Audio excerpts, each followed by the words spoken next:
Hi everyone, Chef Mark here, and I'm at Appliance Factory in Mattress Kingdom to talk to you about how to use a whisk. And specifically, we're going to be whipping some cream. So I teach cooking classes in people's homes, and I hear this debate as to when you use a whisk, do you use it in a circular motion or a back and forth motion? So I'm here to offer my opinion based on what I see when I'm in people's homes, and plus my 30 years of experience. Before I get started, what I want you to do is click the subscribe button.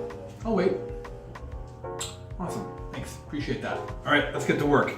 Heavy cream, buy heavy cream. And be careful, so you want the highest percentage fat possible. I always look for heavy cream. If it just says whipping cream, in my experience, it doesn't have enough fat to actually whip in the cream.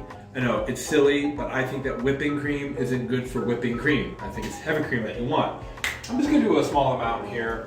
Now, if I were making this for dessert, I would add some powdered sugar and maybe some vanilla extract. Okay, here we go. So I am of the opinion that you wanna go back and forth as opposed to in a circle. And the reason I don't like a circle is because see how half the time my whisk isn't touching anything? Whereas if you go back and forth, you're really getting the most kind of penetration from your whisk. And really what we're doing is aerating the cream. We want to pump air into it. Okay, so here we go. Now you can see I'm spinning the bowl, and sometimes I'm going in a circle and sometimes I'm going back and forth. And there's two reasons for that. One, when I go in a circle, I'm just giving my arm a little bit of a break. But I'm also making sure that I'm bringing fresh cream. So if I just do this the whole time, you can see I might only be whipping this spot right here and not being very even. And you want to be vigorous. So this is okay, but this is better. Okay. Now, another thing I like to do is adjust from palm down to palm up. And that will use kind of a different part of your structure here, your muscles. So I like to hold it kind of like looks like a pencil, and I just have it bounce around.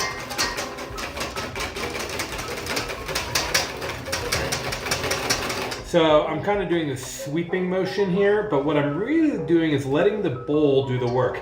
I'm pushing out, the whisk is kind of bouncing back on its own. Okay, my arm's getting tired, so I'm going to switch.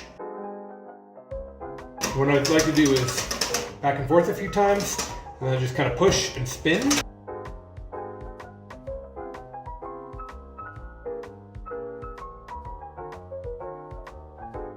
We're starting to get ribboning, so when I run my whisk through, you can see it leaves some streaks where the whisk once was, and that's the ribbons, and that tells me that I'm getting there. I'm at least halfway.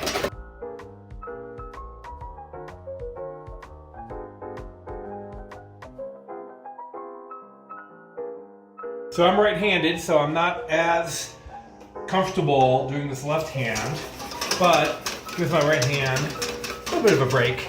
And the best part to do the best thing to do if you're making whipped cream with a bunch of people, just switch out, just hand the bowl around and you'll get it back and then it'll be whipped cream. All right, we're getting close.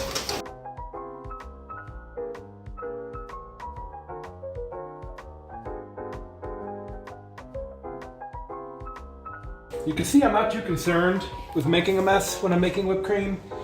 I'm gonna clean up afterwards. That's why I'm wearing an apron, to keep the cream from getting on my shirt. All right, look at that, we're almost there.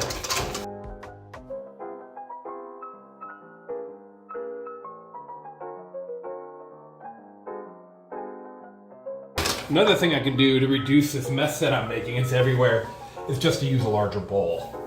Now, for those of you that insist on using KitchenAid mixer or a hand mixer. Careful, because it's easy to whip it so quickly by machine that it starts to fall instantly. It's like a balloon, and if you fill that balloon slowly, it will be more thoroughly mixed, and it won't lose its wit as quickly. So if you're going to do it with a machine, it works great, but don't crank it on to 10, just a medium speed, and just let it go for a longer amount of time. And you'll find that your whipped cream will hold up for a longer time before it starts to deflate and kind of turn back into liquid. All right, here we go, we're almost in. And that's part of the reason why I prefer to do it by hand.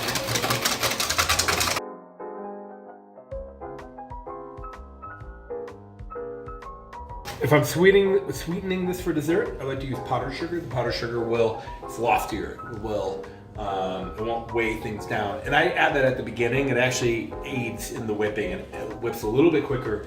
Vanilla I'll add at the beginning, but if I'm adding something like Frangelico, Grand Marnier, something like that, I add that at the end to adjust how thick it is.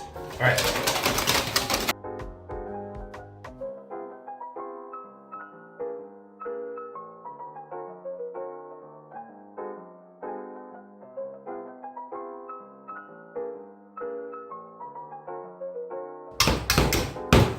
And how do you know when your whipped cream is perfect? Well, here's how you tell. You test it by holding it upside down over your head. That is the only way to know if your whipped cream is perfectly combined. Here we go. So there's some tips and tricks on how to use a whisk and how to make whipped cream. Try it by hand. And it's a great thing to do if you have a bunch of friends and family around. Maybe it's the holidays and people are waiting for dessert, coffee to brew or something. Pull out a bowl, pull out a whisk and some cream, some powdered sugar, maybe some vanilla, and just hand it around and enjoy the magic of making whipped cream. One thing though, be careful you don't over whip it because then you end up with butter. And we all love butter, but when we're looking for whipped cream and we end up with butter, sad face. All right everyone, Chef Mark with Appliance Factory in Mattress Kingdom. Thanks for tuning in. Make sure you hit that subscribe button and I'll see you next time.